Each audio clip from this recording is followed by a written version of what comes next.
had a chance to sit down with an Indiana football dynamic duo today.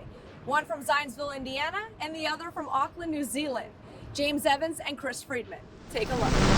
You guys are the dynamic duo. Thank you for sitting down with me today. Of course, appreciate you having us. Of course. To kick things off, no pun intended, I want to talk about, you guys both did other sports before you played football. You did soccer, rugby.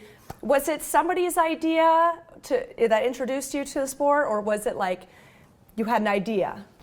Yeah, so I didn't really like the idea of playing football in 7th and 8th grade because I was still playing soccer, and I was like, I can kick a ball, but like playing for the middle school team wasn't really appealing to me. So my dad was like, okay, we can maybe try it later. And I didn't really want to play at all really in the first place, but then my dad was like, we can try it. So it was my sophomore year, and then I tried out for the team, and one of my best friends now tried out at the same time and just competed, and I had a great first game, and it just kind of took off from there. So that's kind of how my kicking journey started.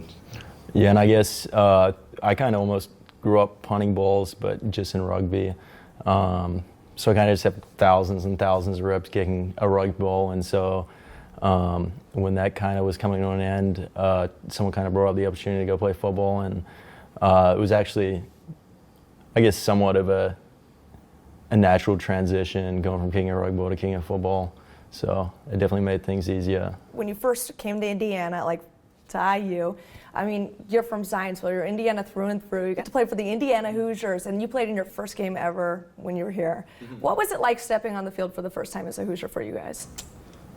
Honestly, just a blessing. Both my sisters came to school here, and I was obviously here during COVID, so I had my first ever kick at Rutgers during that COVID year, and it was just super exciting to be on the field actually, because you always see those people who are experiencing it, and you're always like, wow, being in those packed stadiums of 60 to 100,000 people, and obviously that year there weren't people at the games, but still just getting to experience that environment was just incredible, and something that you just check off the bucket list almost. So.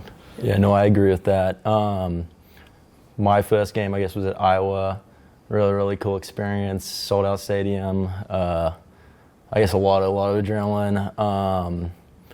But I guess, like Chris said, being able to, that's somewhat of a childhood dream to be able to play sport in front of so many people, and to do something that you're really passionate about. So that was a really cool experience. And you were here a year before him. Yeah. Did you have any advice for him before his first game? Well, he came in, and we were actually roommates. So he came at semester, and I mean, I don't know about you, but just culturally, I felt that's where I was helping more. We butted heads a little bit at first, just sharing the bathroom, because I had my own bathroom by myself, and then he comes in, and I'm like, who's this kid from New Zealand? But no, advice-wise, it was more of just trust your abilities. I was still working and competing to play on the field too, so I felt like we were kind of going through it at the same time. Mm-hmm. What were your first interactions with him? He's a really good dude, and he kind of showed me around Bloomington, and I guess the first few days it was really, I remember seeing a textile special teams coordinator the sample gates and saying, this looks like Hogwarts.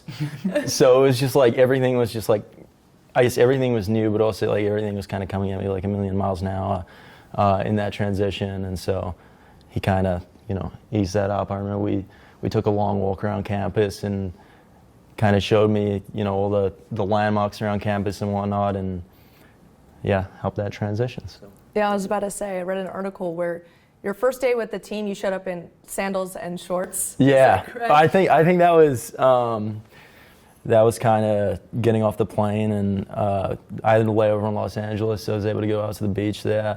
And then I get to Bloomington, or I get to Indy. I'm in shorts and Jandals, flip-flops, and it's 20 degrees Fahrenheit out, and I'm like, geez, yeah. So it hit me. I'd never really been in, I guess, that colder weather, even skiing in New Zealand. So, yeah, that definitely. Any other entertaining instances where you had to help him kind of adapt to being in Bloomington? I guess the first one that really stuck out to me with you coming and playing football was, it might have been one of our first spring ball practices.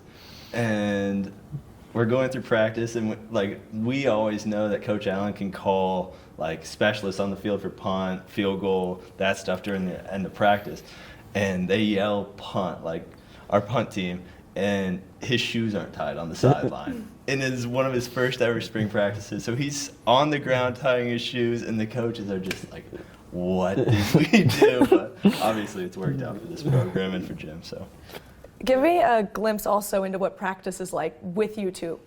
I guess for us, Tuesday, Thursday are big kicking days, so we have field goal period, punt period. I guess speaking for what I do, I spend a lot of time on the jugs machine, technique work, catching snaps, holding his balls. And then I also do kickoff on Tuesday. So those are really the big days. And then Thursday is all just like bringing everything together, just final game prep. So, I mean, obviously we're always together, and just getting work. We come down to the stadium too to get like work on our snap holds and kicks, and that's something that's really helped this season. Is just like knowing I can trust like James and Sean, like they're always on top of their game, so I know if I'm on top of mine, like it's going to be a good result. So are you guys strictly business in practice? Well, when we're called upon. Yeah. But, other than that, we try to keep it lighthearted, but at the same time, know that we have something to do. So. I know special teams have like a little bit of weird with their rituals, but do you have any game day rituals you guys would like to share? Oh, really? We try to keep it like super light. Obviously, we warming up on our own, and then we come back on the field in pads, get snap hold and kick. Then he goes and punts, and then we just hang out on the sideline really and just. Yeah, I guess kicking wise, not a whole lot of rituals. Not too superstitious in our room, which is good. Before we get to the stadium, I'm a little superstitious, but yeah. But what do you do? I always listen to the same classical music? A little bit, yeah. Do that, give me calm. And so I'm thinking about the same foods. We always have the same foods. That's true. Always eat the same foods. Friday, Saturdays. What do you eat? Friday night, always get 2 steaks. Well, I guess they're not too big, and then chicken Alfredo. And then we always go to dessert. Friday, always the dessert bar. Where's the dessert bar here?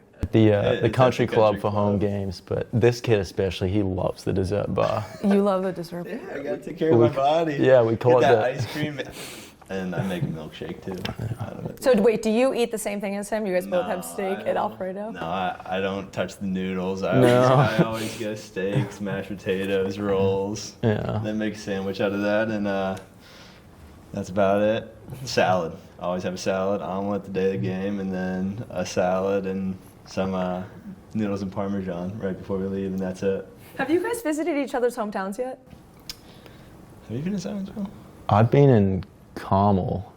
I don't know if I've been in Zionsville. No, and I'm planning to get out to New Zealand once all of this is kind of done, whenever that may be. But just getting out there is something that we've always talked about, and Sean, obviously Hayden Whitehead was here before. He's out there, obviously a little bit away, but and Charles as well. We all want to get back out there and kind of just like experience what he's experienced his whole life, because he's coming into our neck of the woods, and just see what it's about. I guess off the field with you two, what do you like to do for fun? We're big golfers. Like to golf a lot. I feel like that's our big kind of get away from the sport, just to get our mind off of what's happening here, whether it be good or bad. And also I feel like it translates a little bit. Yeah, no, I agree. Staying calm, and then I guess if you hit a bad shot in golf, it's next shot, you can't change it, so you just move on and keep playing. So. Are you guys at the range, or are you playing like an actual course game? We're playing. Playing, yeah. I can't get too into the range sessions. Yeah. Or else I'll just start hitting driver and want to get back on the course. So. Yeah, agreed. To sort of wrap things up a little bit, Chris, what have you learned about James as a player who's really come to Indiana and just been wow? As a player, I've learned just the confidence that it takes to play at this level, because that's something I admire from James, is just how confident he is and how calm and like collected during those like big moments. And obviously through the first 2 weeks we've been able to see like what he can do and his potential, and I truly do think the sky's the limit. So learning from him, just to always be ready and just enjoy the moments while they're here. So And for you, what would you want people to know about Chris on the field? I think Chris is very process-driven. He's a hard worker. I think you do stay calm, especially first field goal, Ohio State, packed stadium, national TV game, and then you are really, really talented, and I think you need to believe that. So Appreciate it. You just got to believe that. And Do you have any words for him after the Ohio State game? doesn't matter how they go in. Yeah, it doesn't They matter go how in, go. yeah. 3 points. So, yeah. Anything you guys want to tell Hoosier Nation for the rest of the season? Just excited about what's to come. I feel like we got a lot of special things happening on this team and in this position room. So just enjoy the ride, and we're going to enjoy it with them. So. Yeah, I think just believe in us and I guess support us as much as you can. And, every week we're going to go out there and do our best to try to win and hopefully just start, racking up the wins and, have a good season. Absolutely. Thank you guys. All right, thank you. Appreciate it.